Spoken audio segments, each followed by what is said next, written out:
കൊച്ചി നഗരത്തിലെ ഏറ്റവും പോഷ് ഏരിയയായ പനമ്പള്ളി നഗരിലെ ഒരു കൊട്ടാര സാദൃശ്യമായ വീടിനു മുന്നിലായിരുന്നു ആ ബോർഡ് തൂക്കിയിരുന്നത്.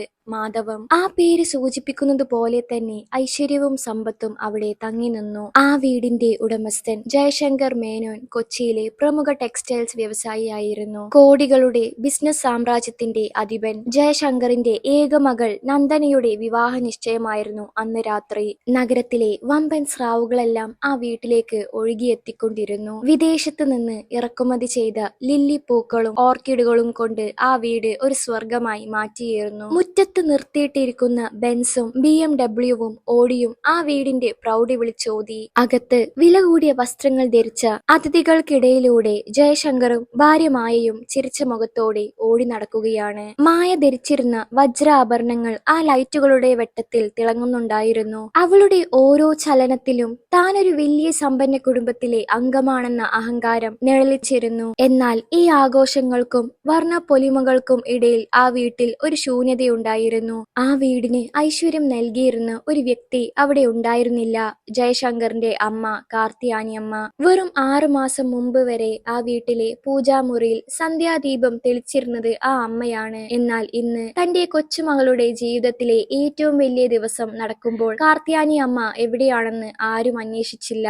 സത്യത്തിൽ ജയശങ്കർ വളരെ ബുദ്ധിപരമായി അമ്മയെ വീട്ടിൽ നിന്ന് മാറ്റിയിരുന്നു. അമ്മേ, നന്ദനയുടെ കല്യാണം പ്രമാണിച്ച് വീട്ടിൽ നിറയെ ആൾക്കാരായിരിക്കും. ഇവിടെ തിരക്കും ബഹളവുമാണ്. അമ്മക്ക് ശ്വാസമുട്ടലിന്റെ അസുഖമുള്ളതല്ലേ? തൃശ്ശൂരിലെ ആ പ്രശാന്തി അനാഥാലയത്തിൽ അമ്മയുടെ പ്രായത്തിലുള്ള കുറെ പേരുണ്ട്. അവിടെ അമ്മക്ക് സമാധാനമായി കഴിയാം. കല്യാണം കഴിഞ്ഞാലുടൻ ഞാൻ വന്ന് അമ്മയെ കൂട്ടിക്കൊണ്ടുവരാം എന്ന് വിശ്വസിപ്പിച്ചാണ് ജയശങ്കർ തന്റെ അമ്മയെ അങ്ങോട്ട് കൊണ്ടുപോയത്. മകന്റെ വാക്കുകൾ വേദവാക്യമായി കാണുന്ന ആ പാവം അമ്മ മകന്റെ ഐശ്വര്യത്തിന് താനൊരു തടസ്സമാകരുത് എന്നു കരുതി ആ കണ്ണുനീർ ഉള്ളിലൊതുക്കി അന്ന് ഇറങ്ങിപ്പോയി. മായക്ക് കാർത്തിയാനി അമ്മയെ പണ്ടേ താല്പര്യമില്ലായിരുന്നു. ഈ കിളവി എപ്പോഴും ചുമച്ചും തുപ്പിയും നടക്കുന്നത് കാണുമ്പോൾ എനിക്ക് അറപ്പാണ്. വലിയ ബിസിനസ്സുകാർ നമ്മുടെ വീട്ടിൽ വരുമ്പോൾ ഇതൊരു കുറച്ചിലാണ് എന്നവൾ ഇടയ്ക്കിടെ ജയശങ്കറിനോട് പറയാറുണ്ട്. ഭാര്യയുടെ വാക്കിന് വഴങ്ങിയാണ് ജയശങ്കർ ആ ക്രൂരമായ തീരുമാനമെടുത്തത്. തന്റെ വളർച്ചക്ക് കോണിപ്പടിയായി നിന്ന അമ്മയെ അവൻ ഒരു ഭാരമായി കണ്ടു. രാത്രി 8 മണിയായി. DJ-യുടെ സംഗീതം അന്തരീക്ഷത്തിൽ മുഴങ്ങുന്നു. അതിഥികൾക്ക് വെള്ളി പ്ലേറ്റുകളിൽ ഭക്ഷണം വിളമ്പുന്ന തിരക്കിലാണ് ജോലിക്കാർ. അമേരിക്കയിൽ നിന്ന് തന്റെ സഹോദരിയുടെ നിശ്ചയത്തിനായി എത്തിയ ജയശങ്കറിന്റെ മകൻ രാഹുൽ തന്റെ അച്ഛനോട് തിരക്കി. അച്ഛാ, അമ്മുമ്മ എവിടെ? ഞാൻ വിളിച്ചപ്പോൾ അമ്മുമ്മ വരുമെന്നാണല്ലോ പറഞ്ഞത്. രാഹുൽ വന്നാൽ അമ്മുമ്മക്ക് ഒരുപാട് കഥകൾ പറയാനുണ്ടെന്ന് എപ്പോഴും പറയാറുള്ളതല്ലേ? ജയശങ്കറിന്റെ മുഖത്ത് ഒരു നിമിഷം പരിഭ്രമം നിഴലിച്ചു. അവൻ പെട്ടെന്ന് അത് മറച്ചു വെച്ച് പറഞ്ഞു. രാഹുൽ, അമ്മുമ്മക്കിന്ന് സുഖമില്ല. ഡോക്ടർ വിശ്രമിക്കാൻ പറഞ്ഞിരിക്കുകയാണ്. നീ ചെന്ന് അതിഥികളെ നോക്ക്. അവരൊക്കെ നിന്നെ കാണാൻ കാത്തിരിക്കുകയാണ്. രാഹുലിന് എന്തോ പന്തികേട് തോന്നി. അമ്മുമ്മയില്ലാതെ നന്ദനയുടെ നിശ്ചയം നടക്കില്ല എന്നവന് ഉറപ്പായിരുന്നു. പക്ഷെ ആ ആഡംബരത്തിന്റെ തിരക്കിനിടയിൽ അവൻ കൂടുതലൊന്നും ചോദിക്കാൻ കഴിഞ്ഞില്ല. ഇതേ സമയം നഗരത്തിന്റെ തിരക്കുകളിൽ നിന്ന് ദൂരെ തൃശ്ശൂരിലെ ആ വൃദ്ധസദനത്തിലെ ഒരു ഇരുണ്ട മുറിയിൽ കാർത്തിയാനി അമ്മ തന്റെ അവസാന ശ്വാസത്തിനായി പോരാടുകയാണ്. ആ മുറിയിൽ ഒരു പഴയ ഫാൻ കറങ്ങുന്ന ശബ്ദം മാത്രം. പുറത്തെ ലോകം ആഘോഷിക്കുമ്പോൾ ആ അമ്മ തന്റെ മകനെ അവസാനമായി ഒന്ന് കാണാൻ വാതിലിലേക്ക് നോക്കിക്കിടന്നു. തന്റെ മരണശേഷം മാത്രമേ ലോകം അറിയാൻ പോകുന്ന ആ വലിയ രഹസ്യം തന്റെ മുണ്ടിന്റെ തുമ്പിൽ അവർ മുറുകെ പിടിച്ചിരുന്നു. കൊച്ചിയിലെ മാധവം വില്ലയിൽ ആഘോഷങ്ങൾ കൊഴുക്കുമ്പോൾ തൃശ്ശൂരിലെ വൃദ്ധസദനത്തിൽ അനാഥമായ ഒരു മരണത്തിന്റെ നിഴൽ പരന്നിരുന്നു. 75 വയസ്സായ കാർത്തിയാനി അമ്മ ആ പഴയ ഇരുമ്പ് കട്ടിലിൽ കിടന്ന് ശ്വാസത്തിനായി പിടക്കുകയായിരുന്നു. 3 ദിവസമായി അവർ അല്പം വെള്ളം പോലും കുടിച്ചിട്ട്. ശ്വാസകോശത്തിലെ അണുബാധ അവരെ തീർത്തും തളർത്തിയിരുന്നു. മുറിയിലെ ആ പഴയ ടേബിൾ ഫാൻ കറങ്ങുന്ന ശബ്ദം ആ നിശബ്ദതയെ ഭയാനകമാക്കി. ആ അനാഥാലയത്തിന്റെ മാനേജറായ വർഗീസ് കാർത്തിയാനി അമ്മയുടെ അരികിൽ തന്നെയുണ്ടായിരുന്നു. കഴിഞ്ഞ ഏതാനും വർഷങ്ങളായി ഇത്തരം നിരവധി അനാഥ മരണങ്ങൾക്ക് സാക്ഷിയായ വർഗീസിന്റെ കണ്ണുകൾ പോലും ആ അമ്മയുടെ അവസ്ഥ കണ്ട് നിറഞ്ഞുപോയി. കാർത്തിയാനി അമ്മ ഇടയ്ക്കിടെ മകന്റെ പേര് പിറുപിറുക്കുന്നുണ്ടായിരുന്നു. എന്റെ ജയൻ വരും, അവൻ എന്നെ കാണാതെ ഇരിക്കാൻ കഴിയില്ല. ആ വാക്കുകൾ വർഗീസിന്റെ ഹൃദയം തകർത്തു. വർഗീസ് ഉടൻ തന്നെ ജയശങ്കറിനെ ഫോണിൽ വിളിച്ചു. 3-4 തവണ വിളിച്ചതിന് ശേഷമാണ് ജയശങ്കർ ഫോൺ എടുത്തത്. ഫോൺ ഫോണിന്റെ മറുതലക്കൽ ഉച്ചത്തിലുള്ള മ്യൂസിക്കും ആളുകളുടെ പൊട്ടിച്ചിരിയും വ്യക്തമായിരുന്നു. ഹലോ ജയശങ്കർ സർ, ഞാൻ വൃദ്ധസദനത്തിൽ നിന്ന് വർഗീസാണ്. സാറേ, അമ്മയുടെ അവസ്ഥ വളരെ മോശമാണ്. ഇപ്പോൾ തന്നെ വന്നാൽ നിങ്ങൾക്ക് അമ്മയെ ജീവനോടെ കാണാം. ഡോക്ടർമാർ പറഞ്ഞു ഇനി മിനിറ്റുകൾ മാത്രമേ ബാക്കിയുള്ളൂ എന്ന്. അമ്മ നിങ്ങളെ തിരക്കുന്നുണ്ട്.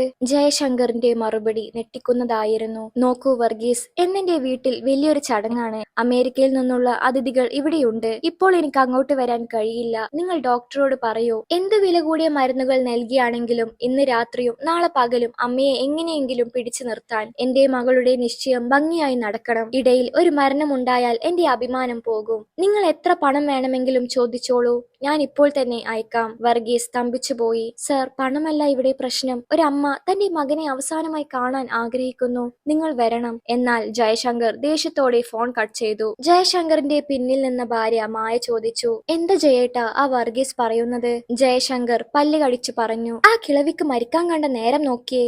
ഇന്ന് രാത്രി തന്നെ മരിക്കണമത്രേ. ഞാൻ പറഞ്ഞിട്ടുണ്ട് എങ്ങനെയെങ്കിലും പിടിച്ചു നിർത്താൻ. ഇന്നിവിടെ ശവമൊന്നും വരാൻ പാടില്ല. മായ പുച്ഛത്തോടെ പറഞ്ഞു. അതാ നല്ലത്. ഈ ആഘോഷത്തിനിടയിൽ ആരെങ്കിലും അറിഞ്ഞാൽ നമ്മുടെ സ്റ്റാറ്റസ് എന്താകും? നാളെ നിശ്ചയം കഴിഞ്ഞിട്ട് നോക്കാം. ഇതേ സമയം വൃദ്ധസദനത്തിൽ വർഗീസ് കാർത്തിയാനമ്മയുടെ കൈകൾ ചേർത്തു പിടിച്ചു. അവരുടെ കണ്ണുകൾ വാതിലിലേക്ക് തന്നെയായിരുന്നു. മകൻ വരുമെന്ന പ്രതീക്ഷ അവസാന നിമിഷം വരെ അമ്മക്കുണ്ടായിരുന്നു. പെട്ടെന്ന് ഒരു വലിയ ശ്വാസമെടുത്ത് ആ ശരീരം ശാന്തമായി. കാർത്തിയാനിയമ്മ ഈ ലോകത്തോട് വിട പറഞ്ഞു. അവരുടെ ഇടതുകൈ മുണ്ടിന്റെ തുമ്പിൽ കെട്ടിവെച്ചിരുന്ന ആ കടലാസ് കഷ്ണത്തിൽ മുറുകെ പിടിച്ചിരുന്നു. ആ കണ്ണുകളിൽ നിന്ന് ഒരു തുള്ളി കണ്ണുനീർ ഒലിച്ചിറങ്ങി കാതോരം പടർന്നു. വർഗീസിന് ദേഷ്യവും സങ്കടവും ഒരേപോലെ വന്നു. അദ്ദേഹം ജയശങ്കറിനെ വീണ്ടും വിളിച്ചു. സർ, അമ്മ പോയി. ഇനിയെങ്കിലും നിങ്ങൾ ഇങ്ങോട്ട് വരൂ.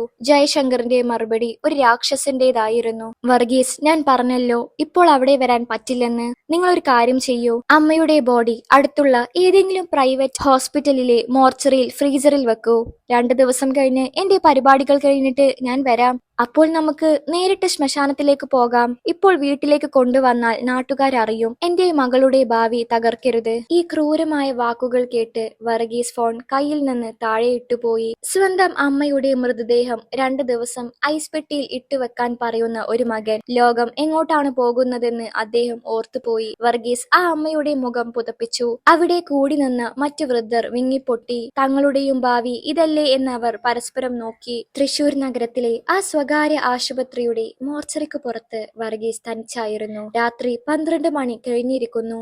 പുറത്ത് നല്ല മഴ പെയ്യുന്നുണ്ടായിരുന്നു. ആ തണുപ്പിനേക്കാൾ വർഗീസിന്റെ ഉള്ളിൽ തണുത്തുപോയത് ജയശങ്കറിന്റെ വാക്കുകളായിരുന്നു. 2 ദിവസം ഫ്രീസറിൽ കിടക്കട്ടെ, എന്റെ പരിപാടി കഴിഞ്ഞ് വരാം. സ്വന്തം ജന്മം നൽകിയ അമ്മയെ ഒരു ഐസ് കട്ട പോലെ കാണുന്ന മകൻ. മോർച്ചറിക്കുള്ളിൽ ഫിനൈലിന്റെയും മരിച്ച ശരീരങ്ങളുടെയും ഗന്ധമായിരുന്നു. വർഗീസ് അവസാനമായി കാർത്തിയാനി അമ്മയുടെ മുഖമൊന്ന് കാണാൻ ആഗ്രഹിച്ചു. ആ ലോഹപ്പെട്ടിക്കുള്ളിൽ മരവിച്ച് കിടക്കുന്ന ആ അമ്മയുടെ മുഖം കണ്ടപ്പോൾ അദ്ദേഹത്തിന്റെ കണ്ണുകൾ വീണ്ടും നിറഞ്ഞു. അപ്പോഴാണ് അദ്ദേഹം ശ്രദ്ധിച്ചത് കാർത്തിയാനി അമ്മയുടെ ഇടതുകൈ മുറുകെ ചുരുട്ടിപ്പിടിച്ചിരിക്കുന്നു. മരിച്ചിട്ടും ആ കൈവിരലുകൾ എന്തോ ഒന്ന് വിട്ടുകൊടുക്കാൻ തയ്യാറല്ലാത്തതുപോലെ തോന്നി. വർഗീസ് മെല്ലെ ആ വിരലുകൾ വിടർത്താൻ ശ്രമിച്ചു. ഐസ് പെട്ടിയിലെ തണുപ്പുകൊണ്ട് ആ വിരലുകൾ മരിവിച്ച് കല്ലിച്ചു പോയിരുന്നു. ഏറെ നേരത്തെ പരിശ്രമത്തിന് ശേഷം ആ വിരലുകൾ വിടർന്നപ്പോൾ അതിനുള്ളിൽ നിന്ന് വിയർപ്പും കണ്ണുനീരും പുരണ്ട് ചുരുട്ടിപ്പിടിച്ച് ഒരു പഴയ കടലാസ് കഷ്ണം താഴെ വീണു. കാർത്തിയാനി അമ്മ തന്റെ അവസാന ശ്വാസം വരെ മുണ്ടിന് തുമ്പിൽ കാത്തു സൂക്ഷിച്ച ആ കടലാസ്. വർഗീസ് വിറക്കുന്ന കൈകളോടെ ആ കടലാസ് നിവർത്തി. അതിൽ വിറക്കുന്ന അക്ഷരങ്ങളിൽ അമ്മ എഴുതിയ വരികൾ വായിച്ചപ്പോൾ വർഗീസിന്റെ കാലുകൾ ഇടറിപ്പോയി. അദ്ദേഹത്തിന് ശ്വാസം നിലക്കുന്നത് പോലെ തോന്നി. ആ കത്തിൽ ഇങ്ങനെയാണ് എഴുതിയിരുന്നത്. എന്റെ പ്രിയപ്പെട്ട പേരക്കുട്ടി രാഹുലിന്, നീ ഈ കത്ത് വായിക്കുമ്പോൾ നിന്റെ ഈ അമ്മുമ്മ ദൈവത്തിന്റെ അടുത്തേക്ക് പോയിട്ടുണ്ടാകും. രാഹുലെ, നിന്റെ അച്ഛൻ ജയൻ എന്നോട് പറഞ്ഞത് എന്നെ സമാധാനമായി പ്രാർത്ഥിച്ചു കഴിയാൻ വൃദ്ധസദനത്തിൽ കൊണ്ടുപോയാക്കാം എന്നാണ്. പക്ഷേ സത്യം അതല്ല. നിന്റെ അച്ഛനും മായയും കൂടി എന്നെ മുടിക്ക് പിടിച്ച് വലിച്ചാണ് ആ വീട്ടിൽ നിന്ന് പുറത്താക്കിയത്. ശ്വാസം മുട്ടൽ കൊണ്ട് ഞാൻ പിടയുമ്പോൾ എന്റെ മരുന്നുകൾ നിന്റെ അച്ഛൻ ചവിട്ടുകൊട്ടയിൽ എറിഞ്ഞു. നിങ്ങൾക്ക് വേണ്ടി മാസം 10,000 രൂപ കളയാൻ എനിക്ക് വയ്യ.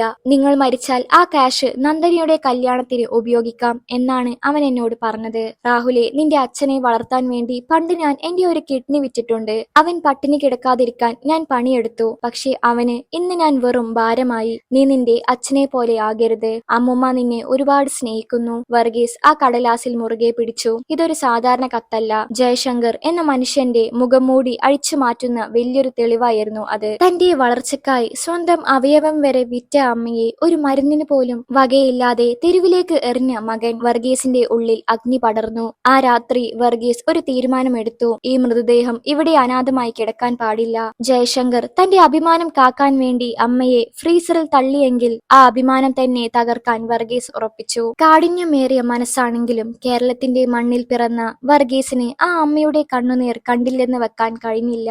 അദ്ദേഹം ആംബുലൻസ് ഡ്രൈവറെ വിളിച്ചു. വണ്ടിയെടുക്ക്, നമുക്ക് എറണാകുളത്തേക്ക് പോകണം. പനമ്പള്ളി നഗരിലെ ജയശങ്കറിന്റെ വില്ലയിലേക്ക്. ഈ അമ്മക്ക് നീതി കിട്ടണം. രാത്രിയുടെ നിശബ്ദതയെ കീറി മുറിച്ചുകൊണ്ട് ആംബുലൻസ് കൊച്ചി ലക്ഷ്യമാക്കി പാഞ്ഞു. സൈറൻ മുഴക്കാതെ ആംബുലൻസ് നീങ്ങുമ്പോൾ ഉള്ളിൽ ഐസ് കട്ട പോലെ മരവിച്ച കാർത്തിയാനി അമ്മയുടെ ശരീരം കിടന്നിരുന്നു. തന്റെ ജീവിതകാലം മുഴുവൻ മകന്റെ അഭിമാനത്തിന് വേണ്ടി ജീവിച്ച ആ അമ്മ ഇന്ന് ആ മകന്റെ അഹങ്കാരത്തിന്റെ പടിവാതിൽക്കൽ നീതി ചോദിക്കാൻ പോവുകയായിരുന്നു. കൊച്ചിയിലെ പനമ്പള്ളി നഗരിലുള്ള ജയശങ്കറിന്റെ മാധവം വില്ലയിൽ അന്ന് രാത്രി ആഘോഷത്തിന്റെ കൊടുമുടിയിലായിരുന്നു. നന്ദനയുടെ വിവാഹ നിശ്ചയം കഴിഞ്ഞ് അതിഥികൾ വിഭവസമൃദ്ധമായ വിരുന്നിലേക്ക് കടന്നിരുന്നു. ഉച്ചത്തിലുള്ള സംഗീതവും വർണ്ണാഭമായ വെളിച്ചവും ആ പ്രദേശത്തെയൊക്കെ ഉത്സവ പ്രതീതിയിലാക്കി. ജയശങ്കറും ഭാര്യ മായയും തങ്ങളുടെ ആഡംബരത്തിൽ അഭിരമിച്ച് വിരുന്നുകാരോട് കുശലം പറയുകയായിരുന്നു. അമ്മ തൃശൂരിലെ മോർച്ചറിയിൽ ഐസ് കട്ടയായി കിടക്കുന്നുവെന്ന സത്യം അവർ തങ്ങളുടെ ചിരിക്കു പിന്നിൽ ഭദ്രമായി ഒളിപ്പിച്ചു.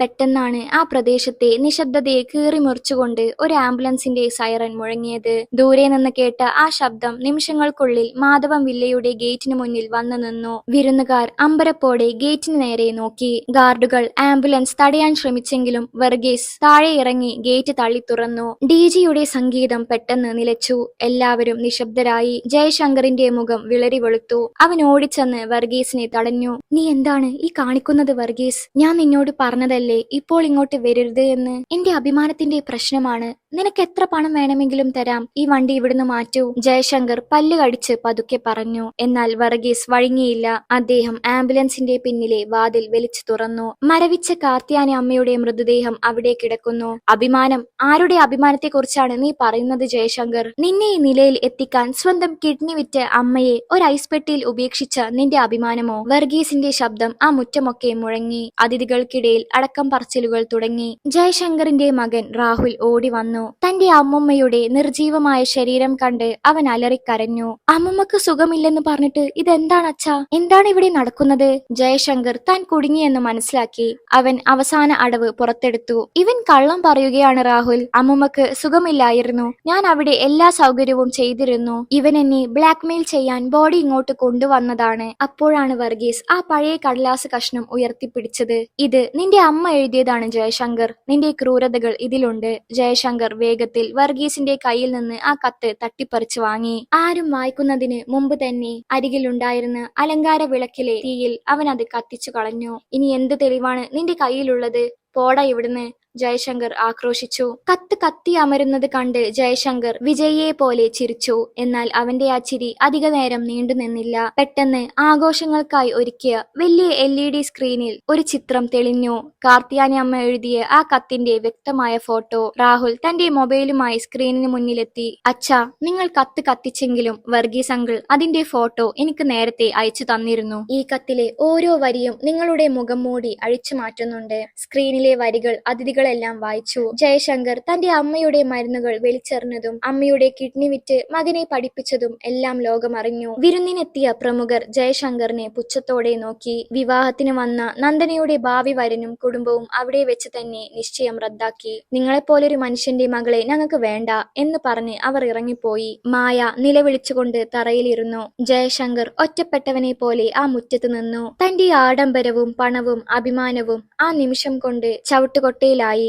രാഹുൽ തന്റെ അമ്മൂമ്മയുടെ മൃതദേഹത്തിന് അരികിലിരുന്ന് പൊട്ടിക്കരഞ്ഞു. ആ രാത്രി മാധവം വില്ലയിലെ വെളിച്ചം അണഞ്ഞു. പണം കൊണ്ട് അഭിമാനം വാങ്ങാം എന്ന് കരുതിയ ജയശങ്കറിന് കിട്ടിയത് നിത്യമായ അപമാനമായിരുന്നു. മാധവം വില്ലയിലെ ആഡംബര വിളക്കുകൾ ഓരോന്നായി അണഞ്ഞു. ഭക്ഷണം കഴിക്കാനിരുന്ന അതിഥികൾ ആരും ഭക്ഷണം കഴിക്കാതെ ജയശങ്കറിന്റെ മുഖത്ത് നോക്കി തുപ്പി അവിടെ നിന്ന് ഇറങ്ങിപ്പോയി. നന്ദനയുടെ വിവാഹ നിശ്ചയം മുടങ്ങി. തന്റെ ആഡംബരവും പദവിയും ലോകത്തിനു മുന്നിൽ തകർന്നിരുന്നു മഞ്ഞിടിയുന്നത് കണ്ട് ജയശങ്കർ മുറ്റത്ത് തളർന്നിരുന്നു. മായ തന്റെ വജ്ര ആഭരണങ്ങൾ അഴിച്ചുമാറ്റി കരഞ്ഞുകൊണ്ട് മുറിക്കുള്ളിലേക്ക് ഓടി. ആ വീട്ടിലെ ഐശ്വര്യം പടിയിറങ്ങിപ്പോയതുപോലെ തോന്നി. രാഹുൽ തന്റെ അമ്മുമ്മയുടെ മരവിച്ച മൃതദേഹത്തിന് അരികിൽ നിന്ന് മാറിയില്ല. അവൻ വർഗീസിന്റെ കൈകൾ ചേർത്ത് പിടിച്ചു. അങ്കിൾ, നന്ദി. ഈ സത്യം എന്നെ അറിയിച്ചതിന്. എന്റെ അച്ഛൻ ഇത്ര വലിയ ക്രൂരനാണെന്ന് ഞാൻ സ്വപ്നത്തിൽ പോലും കരുതിയില്ല. രാഹുൽ ഉടൻ തന്നെ ആംബുലൻസിൽ കയറി. അമ്മുമ്മയുടെ മൃതദേഹം പള്ളിപ്പുറത്തെ പൊതു ശ്മശാനത്തിലേക്ക് കൊണ്ടുപോകാൻ അവൻ ആവശ്യപ്പെട്ടു. ജയശങ്കർ ആംബുലൻസിന് പിന്നാലെ ഓടി വന്നു. രാഹുൽ, എന്നെ തനിച്ചാക്കി പോകല്ലേ. ഇത് വലിയൊരു തെറ്റായിപ്പോയി. എന്നോട് ക്ഷമിക്കൂ. ജയശങ്കർ കരഞ്ഞുകൊണ്ട് മകന്റെ കാല് പിടിച്ചു. പക്ഷേ രാഹുൽ അവന്റെ കൈകൾ തട്ടിമാറ്റി. അച്ഛാ, സ്വന്തം അമ്മയെ ഐസ് പെട്ടിയിൽ തള്ളിയ നിങ്ങൾക്ക് എന്നെ മകനെന്ന് വിളിക്കാൻ അവകാശമില്ല.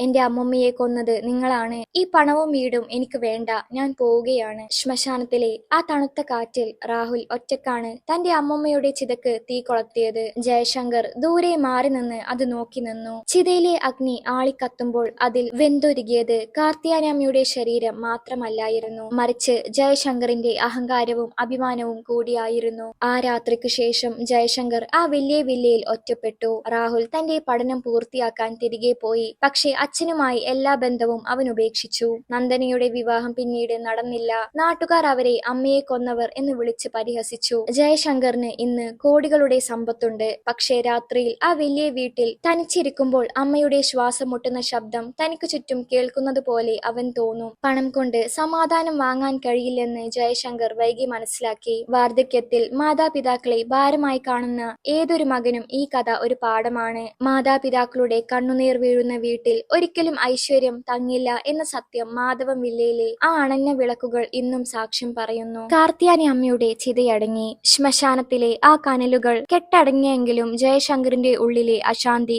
പുകഞ്ഞുകൊണ്ടിരുന്നു. രാഹുൽ ശ്മശാനത്തിൽ നിന്ന് നേരെ എയർപോർട്ടിലേക്കാണ് പോയത്. അച്ഛന്റെ മുഖത്തു പോലും നോക്കാതെ. താൻ ജനിച്ചു വളർന്ന ആ വീടിന്റെ പടിയിറങ്ങുമ്പോൾ അവന്റെ കണ്ണുകൾ നിറഞ്ഞിരുന്നു. അമ്മുമ്മയുടെ കൊലപാതകിയായ നിങ്ങളോടൊപ്പം ഈ വീട്ടിൽ ജീവിക്കുന്നതിനേക്കാൾ നല്ലത് തെരുവിൽ കഴിയുന്നതാണ് എന്ന അവന്റെ അവസാന വാക്കുകൾ ജയശങ്കറിന്റെ കാതുകളിൽ മുഴങ്ങിക്കൊണ്ടിരുന്നു. പിറ്റേന്ന് പുലർച്ചെ മാധവം വില്ല ഉണർന്നത് ഭയാനകമായ ഒരു നിശബ്ദതയിലേക്കായിരുന്നു. തലേ ദിവസം രാത്രിയിലെ ആഘോഷത്തിന്റെ അവശിഷ്ടങ്ങൾ മുറ്റമൊക്കെ ചിതറിക്കിടന്നു. വാടിക്കരിഞ്ഞ പൂക്കളും പൊട്ടിയ ഗ്ലാസുകളും ആ വീടിന്റെ തകർച്ചയെ സൂചിപ്പിക്കുന്നത് പോലെ തോന്നി. നഗരത്തിലെ ആരും ആ വീട്ടിലേക്ക് വന്നില്ല. തലേന്ന് വിരുന്നിനെത്തിയ പ്രമുഖരെല്ലാം ജയശങ്കറുമായുള്ള ബിസിനസ് ബന്ധങ്ങൾ ഫോണിലൂടെ റദ്ദാക്കി. അമ്മയെ ഐസ് പെട്ടിയിൽ വെച്ചവനോടൊപ്പം ബിസിനസ് ചെയ്യാൻ ഞങ്ങൾക്ക് താല്പര്യമില്ല എന്നതായിരുന്നു എല്ലാവരുടെയും മറുപടി. മായ തന്റെ മുറിയിൽ നിന്ന് പുറത്തിറങ്ങിയില്ല. താൻ അണിഞ്ഞു നടന്ന വജ്ര ആഭരണങ്ങളും പട്ടുസാരികളും ഇന്ന് അവൾക്ക് ഭാരമായി തോന്നി. കണ്ണാടിയിൽ നോക്കുമ്പോൾ സ്വന്തം മുഖം തന്നെ അവൾ കറുപ്പുണ്ടാക്കി.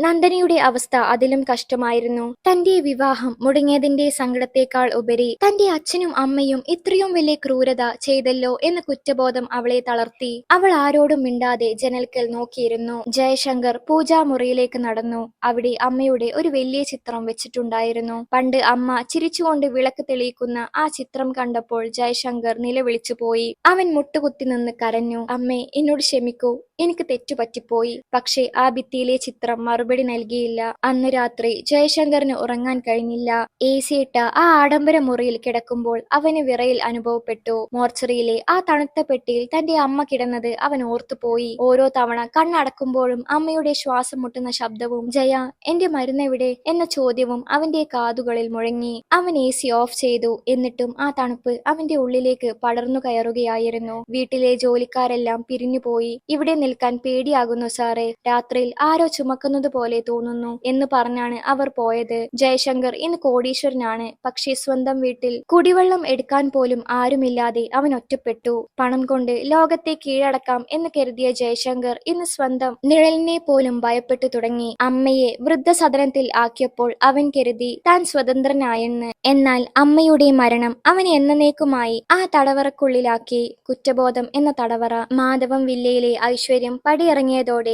ജയശങ്കറിന്റെ ബിസിനസ് സാമ്രാജ്യത്തിലും വിള്ളലുകൾ വീണു തുടങ്ങി. കൊച്ചിയിലെ വലിയ ടെക്സ്റ്റൈൽസ് ഗ്രൂപ്പുകളെല്ലാം ജയശങ്കറുമായുള്ള കരാറുകൾ ഒന്നൊന്നായി റദ്ദാക്കി. അമ്മയെ ഐസ്പെട്ടിയിൽ തള്ളിയവന്റെ കൂടെ ബിസിനസ് ചെയ്താൽ ഞങ്ങളുടെ സ്ഥാപനത്തിന് അത് കളങ്കമാകും എന്നതായിരുന്നു എല്ലാവരുടെയും നിലപാട്. ആഴ്ചകൾക്കുള്ളിൽ ജയശങ്കറിന്റെ കടകളിൽ സ്റ്റോക്കുകൾ കെട്ടിക്കിടന്നു. ബാങ്കുകളിൽ നിന്ന് ലോൺ തിരിച്ചടക്കാനുള്ള നോട്ടീസുകൾ വന്നു തുടങ്ങി. ജയശങ്കർ തന്റെ ഓഫീസിലെത്തുമ്പോൾ ജീവനക്കാർ അവനെ നോക്കി പുച്ഛത്തോടെ ചിരിച്ചു. വിശ്വസ്തരായ പലരും ജോലി രാജിവെച്ചു പോയി. മായയുടെ ആഡംബര ജീവിതം നിലച്ചു. അവൾക്ക് പുറത്തിറങ്ങാൻ കഴിയാത്ത അവസ്ഥയായി. സൂപ്പർ മാർക്കറ്റിലോ ക്ലബിലോ പോയാൽ ആളുകൾ അവളെ നോക്കി ദേ പോകുന്നു മോർച്ചറി റാണി എന്ന് പരിഹസിച്ചു. നന്ദനയുടെ വിവാഹം മുടങ്ങിയതിനു ശേഷം വന്ന ആലോചനകളെല്ലാം ജയശങ്കറിന്റെ കുടുംബത്തിന്റെ പശ്ചാത്തലം അറിഞ്ഞപ്പോൾ പിൻവാങ്ങി. ഒരു വൈകുന്നേരം ജയശങ്കർ തന്റെ വീടിന്റെ ബാൽക്കണിയിൽ ഇരിക്കുകയായിരുന്നു. ആ മുറ്റത്ത് ഒരിക്കൽ നൂറുകണക്കിന് കാറുകൾ നിറഞ്ഞു കിടന്നിരുന്നു. ഇന്ന് അവിടെ ഉണങ്ങിയ ഇലകൾ കാറ്റിൽ പറക്കുന്നു. പെട്ടെന്ന് താഴെ ഒരു ശബ്ദം കേട്ട് അവൻ നോക്കി. ജപ്തി നോട്ടീസ് പതിപ്പിക്കാൻ വന്ന ബാങ്ക് ഉദ്യോഗസ്ഥരായിരുന്നു അത്. മാധവം വില്ല ഇനി ലേലത്തിന് വെക്കാൻ പോകുന്നു. കോടികൾ മുടക്കി പണിത ആ വീട് അവന്റെ കയ്യിൽ നിന്ന് പോവുകയാണ്. മായ അകത്തുനിന്ന് അലറിക്കരഞ്ഞു. ജയേട്ട, നമ്മൾ എവിടെ പോകും? എന്റെ ആഭരണങ്ങളെല്ലാം ബാങ്ക് ലോക്കറിലല്ലേ? അവരെല്ലാം കൊണ്ടുപോകില്ലേ? ജയശങ്കർ ഒന്നും മിണ്ടിയില്ല. അവൻ തന്റെ അമ്മയെ ഓർത്തു. അമ്മയുടെ ചികിത്സക്ക് 10 പൈസ ചിലവാക്കാൻ മടി കാണിച്ച തനിക്ക് ഇന്ന് കോടികൾ നഷ്ടപ്പെട്ടിരിക്കുന്നു. അമ്മയെ ആ പഴയ കട്ടിലിൽ കിടത്തി ശ്വാസം മുട്ടിച്ചപ്പോൾ അവൻ കരുതി പണം ലാഭിക്കാമെന്ന്. പക്ഷേ ദൈവം ഇന്ന് അവന്റെ സകല സമ്പത്തും കവർന്നെടുത്തിരിക്കുന്നു. ജയശങ്കർ പണ്ട് അമ്മയെ മുടിക്കു പിടിച്ച് വലിച്ച് പുറത്താക്കിയ അതേ പടിവാതിൽക്കൽ നിന്ന് ഇന്ന് അവനും പുറത്തിറങ്ങേണ്ടി വന്നു. ബാങ്ക് ഉദ്യോഗസ്ഥർ ആ വീട് സീൽ ചെയ്തു. കയ്യിൽ ഒരു ചെറിയ ബാഗുമായി ജയശങ്കറും മായയും നന്ദനയും ആ മുറ്റത്ത് നിന്നു. ആരും അവർക്ക് അഭയം നൽകാൻ തയ്യാറായില്ല. ബന്ധുക്കളെല്ലാം ഫോൺ സ്വിച്ച് ഓഫ് ചെയ്തു. അവർ റോഡിലൂടെ നടക്കുമ്പോൾ ജയശങ്കറിന് തോന്നി താൻ ഇന്ന് ആ പഴയ കാർത്തിയാനിയമ്മയെ പോലെയായിരിക്കുന്നു എന്ന്. ഒന്ന് ശ്വസിക്കാൻ പോലും പ്രയാസപ്പെടുന്ന അവസ്ഥ. അവൻ തന്റെ പോക്കറ്റിൽ തപ്പി. അതിലാകെ ഉണ്ടായിരുന്നത് കുറച്ച് ചില്ലറ തുട്ടുകൾ മാത്രമായിരുന്നു. അമ്മയുടെ മരുന്നുകൾക്ക് വേണ്ടി അവൻ ചിലവാക്കാൻ മടിച്ച അതേ തുക. പനമ്പള്ളി നഗരിലെ ആഡംബരങ്ങളിൽ നിന്ന് അവർ നഗരത്തിന്റെ ഇരുട്ടിലേക്ക് നടന്നു നീങ്ങി. പണം കൊണ്ട് ആരെയും തോൽപ്പിക്കാം എന്നു കരുതിയ ജയശങ്കർ ഇന്ന് വിധിയുടെ മുന്നിൽ തോറ്റുപോയി. അവൻ തന്റെ മകൻ രാഹുലിനെ വിളിക്കാൻ ശ്രമിച്ചു. പക്ഷേ ആ ഫോണും സ്വിച്ച് ഓഫ് ആയിരുന്നു. കൊച്ചിയിലെ ആഡംബരങ്ങളിൽ നിന്ന് പുറത്താക്കപ്പെട്ട ജയശങ്കറും കുടുംബവും നഗരത്തിലെ ഒരു ചെറിയ വാടക മുറിയിലേക്ക് ഒതുങ്ങി. മായയുടെ വജ്രാഭരണങ്ങളും പട്ടുസാരികളും ബാങ്ക് ജപ്തി ചെയ്തു. നന്ദന ആരോടും മിണ്ടാതെ ഒരു മൂലയിൽ ഇരിപ്പായി. ഒരു കാലത്ത് നൂറുകണക്കിന് ജോലിക്കാർക്ക് ശമ്പളം കൊടുത്തിരുന്ന ജയശങ്കർ ഇന്നൊരു നേരത്തെ ഭക്ഷണത്തിനു വേണ്ടി കഷ്ടപ്പെട്ടു. തന്റെ ബിസിനസ് പങ്കാളികളെല്ലാം അവനെ ചതിച്ചു. വഴിയിൽ വെച്ച് കണ്ടാൽ പോലും അവർ മുഖം തിരിച്ചു നടന്നു. ആ രാത്രിയിൽ ജയശങ്കറിന് കഠിനമായ ശ്വാസം മുട്ടൽ അനുഭവപ്പെട്ടു. തന്റെ അമ്മ അനുഭവിച്ച അതേ പിടച്ചിൽ. കയ്യിൽ മരുന്നിന് പണമില്ല. ആ മുറിയിലെ ഫാൻ കറങ്ങുന്ന ശബ്ദം അവൻ അമ്മയുടെ ചുമയായി തോന്നി. അവൻ നിലവിളിച്ചുകൊണ്ട് പുറത്തേക്ക് ഓടി. എനിക്കിവിടെ നിൽക്കാൻ പറ്റില്ല മായേ, എനിക്കെന്റെ അമ്മയെ കാണണം. എനിക്ക് ആ വൃദ്ധസദനത്തിലേക്ക് പോകണം. പിറ്റേന്ന് വെളുപ്പിന് കീറിപ്പറിഞ്ഞ വസ്ത്രങ്ങളുമായി ജയശങ്കർ തൃശൂരിലെ ആ പഴയ വൃദ്ധസദനത്തിന്റെ പടിവാതിൽക്കൽ എത്തി. 6 മാസം മുമ്പ് തന്റെ അമ്മയെ ഇവിടെ ഉപേക്ഷിച്ചു പോകുമ്പോൾ അവൻ ഓടിച്ചിരുന്ന ആഡംബര കാർ ഇന്നില്ല. അവൻ നടന്നു തളർന്നു. പൊടിപുരണ്ട വേഷത്തിലാണ് അവിടെ എത്തിയത്. ഗേറ്റിന് മുന്നിൽ നിന്ന് വർഗീസ് അമ്പരപ്പോടെ അവനെ നോക്കി. സർ, ജയശങ്കർ സാറോ? ഇതെന്താ ഈ വേഷം? വർഗീസ് ചോദിച്ചു. ജയശങ്കർ വർഗീസിന്റെ കാൽക്കൽ വീണ് പൊട്ടിക്കരഞ്ഞു. വർഗീസ്, എനിക്ക് തെറ്റ് പറ്റിപ്പോയി. എന്റെ എല്ലാം പോയി. എനിക്ക് എന്റെ അമ്മയെ ഒന്ന് കാണണം. ആ കട്ടിലിൽ ഒന്ന് കിടക്കണം. എനിക്കൊന്ന് ശ്വസിക്കാൻ പറ്റുന്നില്ല വർഗീസ്. വർഗീസ് അവനെ പിടിച്ചെഴുന്നേൽപ്പിച്ചു. സർ, അമ്മ പോയി എന്ന് ഞാൻ അന്നേ പറഞ്ഞതല്ലേ. ഇനി ആരെ കാണാനാണ് നിങ്ങൾ വന്നത്? ജയശങ്കർ കരഞ്ഞുകൊണ്ട് പറഞ്ഞു. എനിക്കറിയാം വർഗീസ്, പക്ഷെ അമ്മ അവസാനമായി ശ്വസിച്ച ഈ മണ്ണ് എനിക്ക് വേണം. എന്നെ ഇവിടെ ഒരു അന്തേവാസിയായി താമസിപ്പിക്കാമോ? ഞാൻ ഇവിടെ തൂത്തുവാരാം, പാത്രം കഴുകാം. എനിക്ക് മറ്റെങ്ങും പോകാനില്ല. വർഗീസ് അവനെ കാർത്തിയാനി അമ്മ അവസാനമായി കിടന്ന അതേ മുറിയിലേക്ക് കൊണ്ടുപോയി. ആ മുറിയിലെ ജനാലിലൂടെ വരുന്ന കാറ്റിന് അമ്മയുടെ ഗന്ധമാണെന്ന് ജയശങ്കറിന് തോന്നി. കട്ടിലിനരികിലെ ടേബിളിൽ അമ്മയുടെ ഒരു ചെറിയ കണ്ണാടിയും തുളസിമാലയും ഇരിപ്പുണ്ടായിരുന്നു. ജയശങ്കർ ആ കട്ടിലിൽ തലവെച്ച് കിടന്നു. സർ, വർഗീസ് പതുക്കെ വിളിച്ചു. അമ്മ മരിക്കുന്നതിന് തൊട്ടു മുമ്പ് എന്നോടൊരു കാര്യം പറഞ്ഞിരുന്നു. ജയൻ വന്നാൽ അവനെ വിഷമിപ്പിക്കരുത് എന്ന്. ആ അമ്മ അത്രക്കും നിങ്ങളെ സ്നേഹിച്ചിരുന്നു. പക്ഷെ നിങ്ങൾ ആ സ്നേഹത്തെ ഐസ്പെട്ടിയിൽ അടച്ചു. ജയശങ്കർ വാവിട്ട് കരഞ്ഞു. ആ മുറിയിലെ ചുവരുകളിൽ അമ്മയുടെ വിലാപം മുഴങ്ങുന്നതായി അവന് തോന്നി. അന്ന് രാത്രി ആ വൃദ്ധസദനത്തിലെ കഞ്ഞിക്കലത്തിനു മുന്നിൽ ജയശങ്കർ ക്യൂ നിന്നു. പണ്ട് വെള്ളി പ്ലേറ്റിൽ സദ്യ കഴിച്ചിരുന്ന കൈകൾ ഇന്നൊരു സ്റ്റീൽ പാത്രത്തിനു വേണ്ടി നീണ്ടു. അവൻ ആ കഞ്ഞി കുടിക്കുമ്പോൾ അതിന്റെ ഉപ്പിന് തന്റെ കണ്ണുനീരിന്റെ രുചിയാണെന്ന് അവൻ മനസ്സിലാക്കി. തന്നേക്കാൾ പ്രായമുള്ളവർ അവിടെ അവനെ സഹതാപത്തോടെ നോക്കി. പണം കൊണ്ട് ലോകത്തെ വെല്ലുവിളിച്ച മകൻ ഇന്ന് അനാഥരുടെ ഇടയിൽ ഒരാളായി മാറിയിരിക്കുന്നു. തൃശൂരിലെ ആ പഴയ വൃദ്ധസദനത്തിന്റെ ചുവരുകൾക്കുള്ളിൽ ജയശങ്കർ ഇപ്പോൾ വെറുമൊരു നമ്പർ മാത്രമായിരുന്നു. പണ്ട് പനമ്പള്ളി നഗരിലെ മാധവം വില്ലയിൽ അധികാരത്തോടെ ജീവിച്ചിരുന്ന ആ മനുഷ്യൻ ഇന്ന് മറ്റുള്ളവർ കഴിച്ച് ബാക്കി വെക്കുന്ന പാത്രങ്ങൾ കഴുകിയും മുറ്റം തൂത്തുവാരുന്ന ജോലികൾ ചെയ്തും തന്റെ തെറ്റുകൾക്ക് പ്രായശ്ചിത്തം ചെയ്യുകയായിരുന്നു. ഓരോ രാത്രിയിലും അമ്മ കിടന്നിരുന്ന ആ പഴയ കട്ടിലിൽ തല ചായ്ക്കുമ്പോൾ ചുമരുകളിൽ പറ്റിപ്പിടിച്ച അമ്മയുടെ ഗന്ധം അവനെ ആശ്വസിപ്പിക്കുകയും അതേസമയം തന്നെ നീറ്റുകയും ചെയ്തു. ഒരു ശനിയാഴ്ച വൈകുന്നേരം വൃദ്ധസദനത്തിന്റെ ഗേറ്റിന് മുന്നിൽ ഒരു ടാക്സി വന്നു നിന്നു. അതിൽ നിന്ന് ഇറങ്ങിയത് രാഹുൽ ആയിരുന്നു. അമേരിക്കയിലെ പഠനം പൂർത്തിയാക്കി അവൻ മടങ്ങി വന്നിരിക്കുന്നു. പക്ഷേ അവൻ വന്നത് മാധവം വില്ലയിലേക്കല്ല, മറിച്ച് തന്റെ അച്ഛൻ അഭയം തേടിയ ഈ അനാഥാലയത്തിലേക്കായിരുന്നു. വർഗീസ് അവനെ സ്വീകരിച്ചു. രാഹുലിന്റെ മുഖത്ത് പഴയ ദേഷ്യമല്ലായിരുന്നു, പകരം ആഴത്തിലുള്ള ഒരു സങ്കടം മാത്രം നിഴലിച്ചു. മുറ്റം തൂത്തുകൊണ്ടിരുന്ന ജയശങ്കർ മകനെ കണ്ടതും കയ്യിലെ ചൂല് താഴെയിട്ടു. വിറക്കുന്ന കൈകളുമായി അവൻ മകന്റെ അരികിലേക്ക് നടന്നു.